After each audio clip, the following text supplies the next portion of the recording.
এ বদনাথ আমরা যে মানে গ্যাস সারি পা দিয়ে আর কি এই পাদলে একটা রচনা কদিকে পারিস কিনা। পাকস্থলীতে লুকিয়ে থাকা বায়ু বা বাতাস বিশেষ প্রক্রিয়ায় বায়ুপথে নির্গত হওয়াকে পাদ বলে। পাদ হচ্ছে মানব জাতির অতীব জরুরি একটা পন্থা। পৃথিবীর ইতিহাসে আজ পর্যন্ত কোনো বাপের বেটা বা বেটি নাই যে তাই পাদেনি। পাদ সবাই মারে। যুক্তরাষ্ট্রের প্রেসিডেন্ট থেকে শুরু করে রানী এলিজাবেথ, বিখ্যাত নায়িকা শাহরুখ খান, সালমান খান, টম ক্রুজ থেকে শুরু করে সোগলি, অ্যাঞ্জেলিনা জোলি, কি কমো সোগলি পাদ দেয়। বিশেষজ্ঞদের মতে পাদ 4 প্রকার। এক নম্বর হচ্ছে ঠাস পাদ, আর হচ্ছে ফুস পাদ, আর হচ্ছে কুইয়া পাদ, আর ঝোল পাদ। 1 নম্বর ঠাস পাদ হচ্ছে মানুষের আবেগ নিয়ে খেলা করে, ওটা হচ্ছে ঠাস পাদ। এল্লা পাদ সাধারণত হরেক রকমের মন মাতানো সুরের সাথে নিজেদের আগমন ঘটায়। শব্দ দূষণের অভিযোগ পাওয়া গেলেও এই পাদ বেশিরভাগই বিনোদন দেয়। জোরে জোরে পাদের শব্দ শুনে মানুষজন হাসাহাসি করে, ই অক দোষ দেয়, উই অক দোষ দেয়, সেজন্য চরম একটা মজা হয়। 2 নম্বর হচ্ছে ফুসপাদ।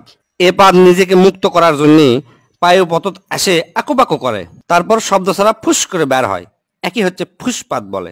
এল্লা পাদের কোনো সাধারণত অস্তিত্ব নাই, গন্ধ সঙ্গে এল্লা হচ্ছে অস্তিত্ব খুঁজে বের করা লাগে। এল্লা পাদও পরিবেশ দূষণ করে থাকে। 3 নম্বর হচ্ছে কুইয়া পাদ।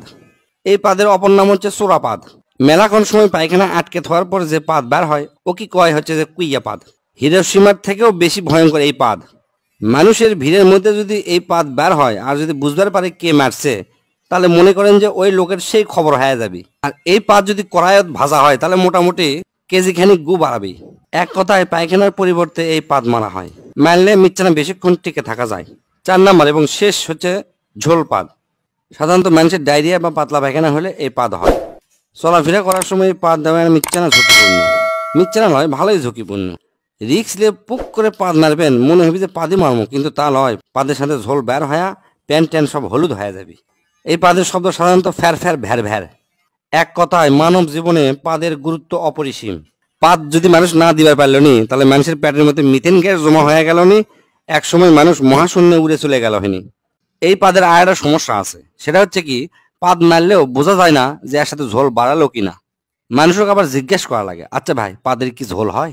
তাই যদি কয় হ ঝোল হয়, তখন তাই মনে করবি আমি মনে হয় হাগিয়ে ফেলে দিছি। আবার মনে করেন যে হাঁটতে হাঁটতে চিন্তা করছেন যে পিছন দিকে ঠান্ডা লাগিচ্ছে বা প্যান্টটা ভিজে গেছে, তখন মনে করবেন যে এই পাদের থেকে ঝোল বাড়াছে।